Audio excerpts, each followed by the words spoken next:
The last time I looked at the V7, it was an X, but this one is not the X. This is just the V7.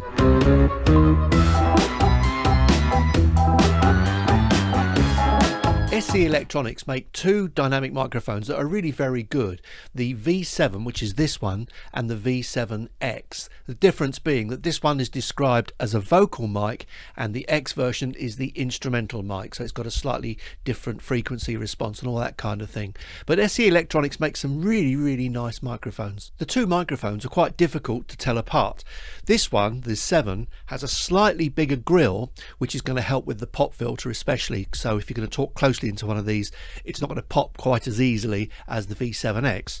They both got this little sort of ridged thing around the edge here of the grill, which stops the thing rolling around. The body looks very similar, so I would say the biggest difference is the fact that the basket on this one is slightly bigger, and they both have either the red or the black internals. This one's the red. I quite like the red actually. This microphone has a neodymium magnet, which means you're going to get a better treble response out of it, and on top of that it also has an aluminium voice coil. So we've got a magnet that's very powerful, which means it's going to react quickly, and we've also got a very light voice coil, which means it's going to respond. So hopefully the treble response out of this microphone is going to be pretty smooth. It has a super cardioid polar pattern, so if you're going to have two speakers on stage, left and right, for your foldbacks, this would be ideal, because those are the dead spots over there and over there, not the complete rear. The rear might pick up a little bit more than just off to the sides.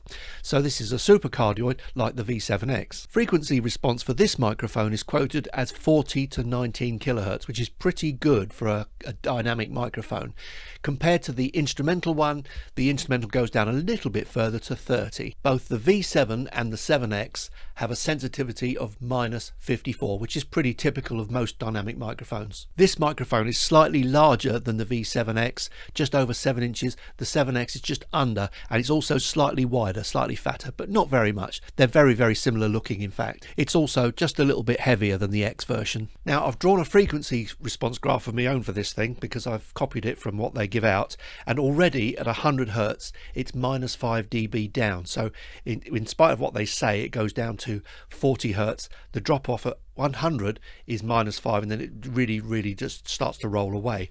Pretty flat through the mids, and then you get to about, let's see, 3.5 kilohertz when it's up at +3, followed by a slight dip, and then up at 10 kilohertz, another +3. So it's just slightly brighter at the top end, with quite a roll off really from about 100 Hertz. One thing I really like about dynamic microphones is the fact that because they're less sensitive than condensers, you can hold them really close and they don't distort anything like as easily, which means if you hold them close, you're going to lose the surrounding sounds, reverb, all that kind of thing that goes on. So they're less room sensitive in that respect. Of course, if you hold them away and turn the gain up, they are going to pick the room up, but holding them close like this is going to result in hopefully a sound that's not picking up too much of the room while retaining nice bit of clarity as well.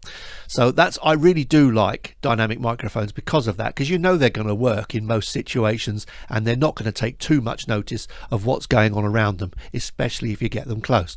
So let's just test the microphone now and see how it sounds. This is the microphone from the front, this is the microphone from the side, this is the microphone from just off to the rear, and this is the microphone on the rear, off to the rear, to the side and to the front. And because it's a super cardioid, it might be more prone to proximity effect. Let's just try it very close. There you are. That's the sound of the mic when it's really close. I've lowered my voice a little bit because I don't want to smack it into my preamp. Test it for plosives, which is another issue. So if I say Peter Piper picked a peck of pickled peppers, does that work? Peter Piper picked a peck of pickled peppers. I tried it really fast. Plosives. So if you're going to sing into this really close, you might need something over the top. I don't know, but we'll see how that comes out. So this is the sound of the V7, not the V7X, and this retails at roughly about the same price as the 7X, which makes it a little bit difficult because you need to know, well, what does the 7X sound like in comparison to this one? Is this one worth using more so than the 7X for the voice? That's the thing we need to do. So I will have to do a video comparing this one, the V7, with the V7X as well, because they both work very well on the voice. Hope this was useful to you, and I hope to see you next time. Cheers for now.